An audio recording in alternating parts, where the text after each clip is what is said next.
The sky is falling. The sky is falling. The sky is falling. Stop. Hold it. We don't do that here. We're going to talk about some settings that you can change on your Android and iOS device right now. But we don't do the sky is falling thing. Look, I know there are some people who are conspiracy theorists and they think everything is watching them, but there are many people who just maybe don't want apps and phones tracking them everywhere they go and with everything they do. So I'm going to take you through 5 settings on your iPhone and your Android device that are going to cut out, minimize those, and increase your battery life. Let's get into it.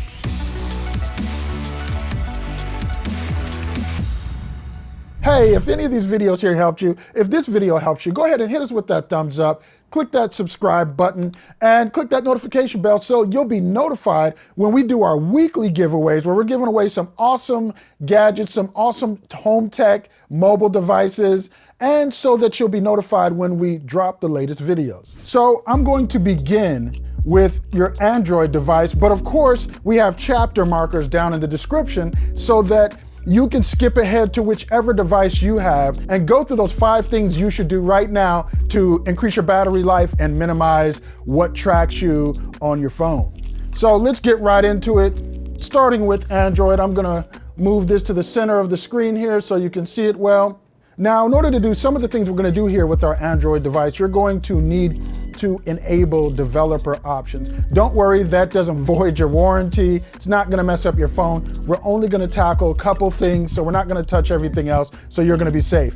Here's how you do it. So we're going to launch the Settings app first, and then once we go into the Settings app, we're going to go down to the About Phone section. Once you're in the About Phone section, we're going to go down to the build number, which is down here at the bottom. We're just going to tap on that a bunch of times. And now I'm going to enter my PIN, and you get the message, you are now a developer. So now that you've entered your PIN and unlocked developer options, the first thing we're going to do is we're going to turn off all the sensors. So let's say you're going into an important meeting and you don't want everybody and everything tracking your location. It's a sensitive meeting. It's something you're doing for business, whatever the case may be. And you want to turn off, your GPS, the accelerometers, the cameras, the microphones. You can actually turn them all off with one toggle. There are a couple other ways to do it, but we're going to do it so that you can turn it off with one toggle. Here's how you do it. Now, remember we turned on developer options, so we're going to back out of that once. We're going to now go to System, and now we're going to go to Developer Options, and now we're going to go down to, here we go, Quick Settings Developer Tiles. Once you go into Quick Settings Developer Tiles, we're going to turn on the Sensors Off tile, and now you'll notice that when we go to our tiles, we have the sensors off at the top. So now you can just hit that tile, pop that tile right there, and it will turn off the microphones, it'll turn off the cameras. As a matter of fact, let's go ahead and turn that on right there. And now let's go ahead and go back to the home screen and activate the camera. And you'll see, it doesn't launch because it ain't working because the sensor is turned off. Now you can go right back in and turn the sensor right back on. And let's go back to the camera. And there we go. Your camera is launched and it is working again. Next, some people don't like apps and ads tracking them across their usage on the phone. So we're gonna turn that off. That's up to you whether you want to turn that on or off or not. But we're gonna go in and we're gonna go into Settings. And then you're gonna go ahead and go to Google. And then you're going to go ahead and go to Ads. And you see here, you can opt out of ads personalization. You're gonna see ads still, but you're not gonna be tracked for those ads. Your information isn't going to be as easily trackable, rather. So you'll be able to turn that on and decide whether you want to be tracked. You now have that option. Maybe you do.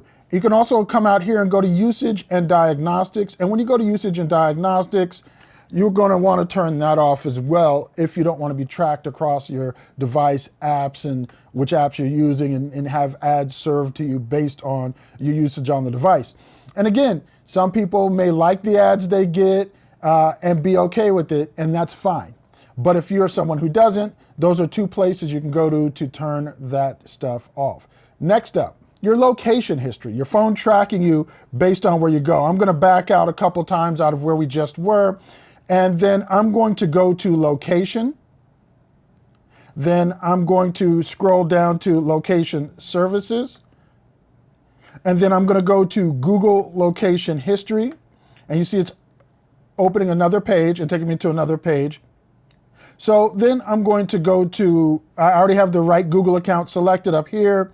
Now I'm going to go to turn off location history. Now, one of the things you can do when you're dealing with this is if you don't want to actually clear all of your location history, if you don't actually want to turn it off, you can go in and set it so that your location history auto deletes every few months or so. So let's go ahead and go into that. Set up auto delete for location history. So you can have it set up so it does it every 3 months, every 18 months, or every 36 months. So again, if you don't want your data being tracked, sent to Google servers, whatever, everywhere you've been, you can go ahead and now set up auto delete for your location history with those time frames, those 3 time frames. And while we're in location services, if you want to save some battery life, Wi-Fi scanning and Bluetooth scanning, those are 2 things that you can turn off so that you're going to actually get a little better battery life. Let's say you're out at a public park or you're driving, you're driving down the street and you get those Wi-Fi messages coming on that tell you that, there's a nearby access point. You don't need that. So you can go in and turn that off. And then you can go into Bluetooth scanning, which essentially does the same thing, except it's not looking for Wi-Fi networks. It's looking for other Bluetooth devices, other Bluetooth beacons, different things in your vicinity. So you can go ahead and turn that off. And again, if you're in an area where you want to use public Wi-Fi, you can swipe down, turn your Wi-Fi on, and look for a network to connect to.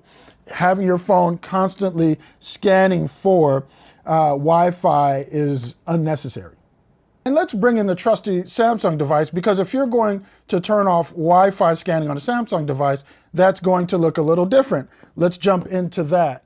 So your Wi-Fi scanning on a Samsung device goes like this. You're going to go into connections, and you're going to go into more connection settings,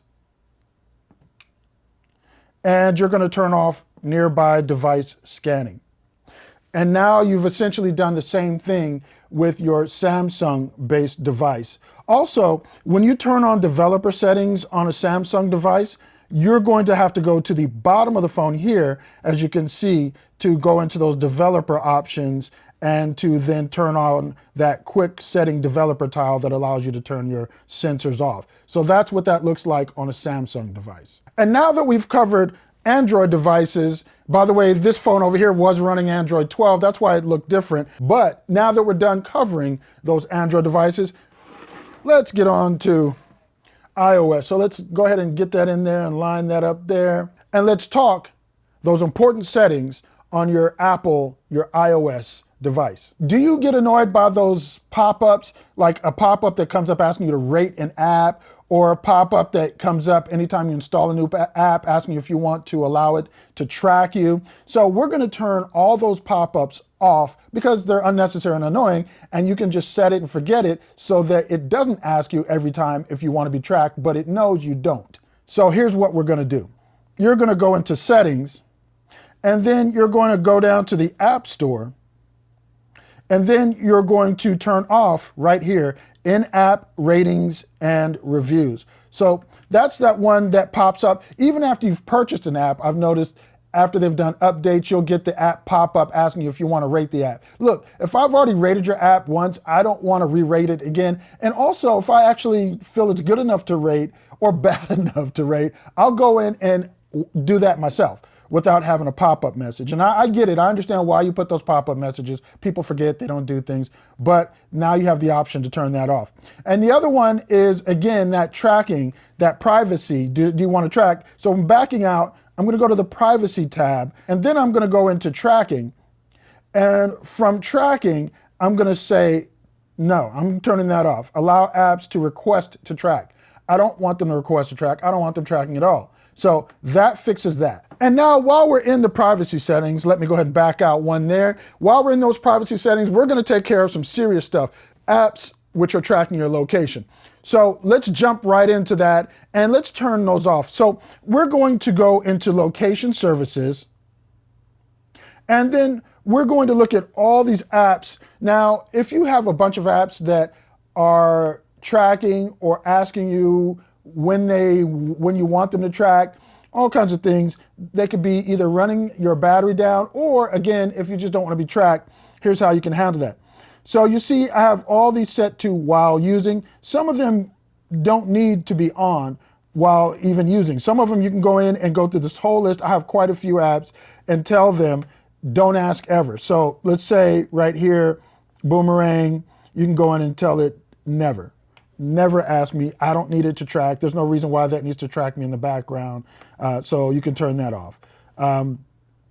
Any one of these apps. I keep Google Maps on because I do location sharing with my family so that they can see where I am at any time on a map. I have nothing to hide from my wife. We're good there. So I allow Google Maps to always track me. And that's pretty much one of only a very few apps that I allow to do that. And while we're here, our next thing that we're going to look at is system services. Now, system services are services that are sending data out. They're sending data theoretically to Apple and to any third party Apple may choose to share that data with. If they do, I'm not saying they are, because Apple has been really big on privacy lately, but this just eliminates any potential missteps or issues, developers getting information. So you don't actually need most of these things turned on. There are a couple things you can have turned on. So we're going to go ahead and turn this off. Cell network search, that's that thing we talked about on Android, where it's just scanning for networks. That's usually used if you're outside the country. So you don't need it to scan networks.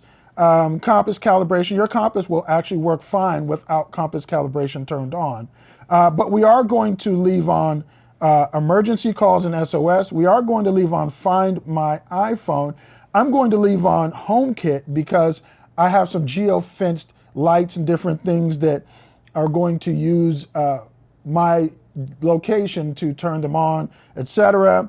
Location-based alerts, no. Location-based suggestions, no. Motion calibration and distance, networking and wireless. And you see you get this little message, turning off location for networking and wireless may affect Bluetooth, Wi-Fi, and ultra-wideband. Ultra-wideband is that new technology that they put into iPhones where you can point your iPhone at somebody and it'll recognize them and you can airdrop them content. And that's really great if you're in a busy office environment and airdropping things. But here at home with just me and my family, or even when I'm at work, which I never airdrop anything to anybody, don't need that. So you can go ahead and turn that off. Setting the time zone. If you turn that off, your phone will still set the time zone based on its contact with these cell towers. So you don't need to actually have that turned on. System customization, and then significant locations. So significant locations, we're going to turn that off. What significant locations does is it personalizes content that is based on your location and serves information that's relevant to you. That is another potential battery draw there. Whether it's minimal, whether it's a lot, still a battery draw. So you see it has information for where you've gone and places that you frequent, and it holds that information there, but I don't want it tracking my locations, or you may not want it tracking your locations, that's fine. So you can go ahead and turn that off or leave it on if you want. Now that we've turned those things off, we're also going to look at product improvement. Do you want to help Apple improve their products? You're not being paid to do this, and potentially it's eating battery. So you can go ahead and turn off all of these options here. Phone analytics, whether how your phone's running, does it crash, what apps crash, all that kind of information. Routing and traffic to help improve maps, and there's one that actually says improve maps. So you can turn all of that information off and your phone is still going to operate fine. So after we look at those unnecessary settings and unnecessary system settings, we're going to look at personalized ads. So we're going to back out one, and we're going to scroll all the way down to Apple advertising.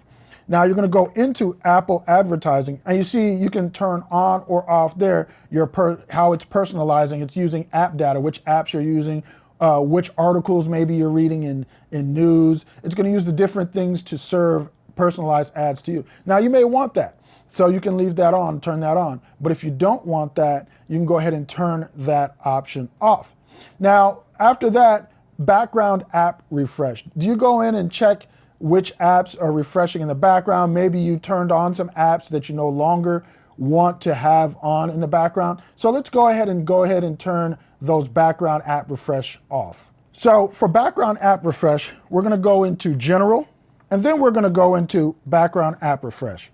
Basically, when you open the app, it's going to refresh data if you have this turned off. If you have this turned on, it'll refresh in the background and have your app updated and data ready for you when you launch the app. So with that said, it's really up to you how you want to roll with this. I use Amazon quite a bit and the Alexa app quite a bit. So I'm going to have those on. Amazon Music, I don't need that to refresh till I open it. So those are the things that you should go in and turn off on your phone right now if you choose. The last thing I want to talk about is a little ranty, and that is free apps. If you use free apps, any app that's free, you're the product. So your data, your information is going to be sold, because developers have to make money somehow, and I don't blame them.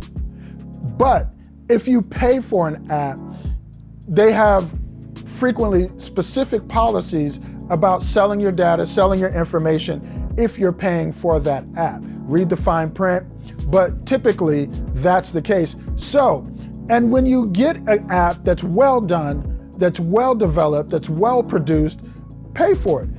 At the end of the day, we all want to have a great life. We always want to give our families, our children, a great life. But if nobody's paying for anything, how do we get that great life?